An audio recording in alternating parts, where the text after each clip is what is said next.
भंजनगर घुमुसर जिला सभापति भाव मनोनीत हेले नीलमाधव पात्र। भारतीय जनता पार्टी पक्षर आज गंजाम जिले में 3टी स्थान में जिला सांगठनिक सभापति चयन करा जायछि। भंजनगर पई सांगठनिक सभापति हेले नीलमाधव पात्र। राज्य भारतीय जनता पार्टी पक्षर आज 27टी जिले में सभापति चयन सरिछि। भंजनगर घुमुसर को एक जिला भाव चिन्हट करी नीलमाधव पात्र को विधिवत भाव दायित्व मिलिबा परे भंजनगर बीजेपी कर्मी मध्य उत्साह देखा मिली। भंजनगर आरएमसी कार्यालय बैठक गृह आज स्वागत संबर्धना कार्यक्रम अनुष्ठित होती। कंधमाल सांसद सुकांत पाणिग्राही, भंजनगर विधायक प्रद्युम्न कुमार नायक, सोरडा विधायक नीलमणि बिसोई, नूतन भाव चयन होइथिबा गंजाम जिला बीजेपी सभापति सरोज सावत, पूर्वतन सरपंच धोबा गौड़ समेत अनेक नेता और कर्मी उपस्थित थिले।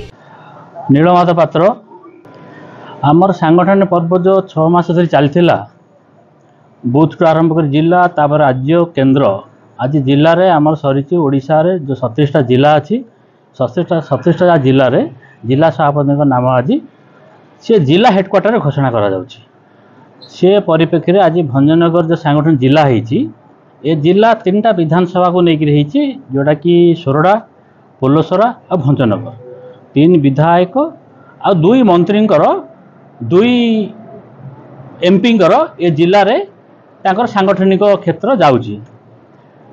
तो आमर ये जो जिला है 24टा मंडल आमर भारतीय जनता पार्टी जो तार संगठन संरचना करछि 24टा मंडल नहीं करछि।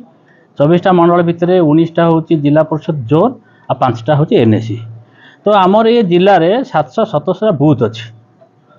तो यहाँ हूँ ये जो घुमुसर सांगठन जिला जो भंजनगर को ताकू केन्द्र करी कराई आज तार सभापति भाव मत राज्य तरफ मनोनीत करा जाइछा जोगु मु राज्यर समस्त आम नेतृवर्ग जमती अच्छी राज्य सभापति मनमोहन सामल, राज्यर आमर जो भारतीय जनता पार्टी मुख्यमंत्री श्री मोहन चरण माझी, आमर संगठन महामंत्री श्री मानस भाई, आमर क्लस्टर इंचार्ज शारदा भाई, आमर स्पोक्सपर्सन बिरंची भाई एवं आमर जो 3 विधायक अच्छा आम लोकाल आम समस्त बड़ भाईना प्रद्युम्न कुमार नायक विधायक, सोरडा विधायक श्री नीलमणि बिसोई महोदय, आउ आमर पोलसार मंत्री श्री गोकुलानंद मल्लिक महोदय, आस्कार एमपी अनिता अप्पा आउ आम कंधमाल एपी सुकांत भाई सेमानकर सहयोग सेमानकर साहाय्य सेमान साहस नहीं मुझे दायित्व भल भाव में करि बोली मोर विश्वास अच्छी।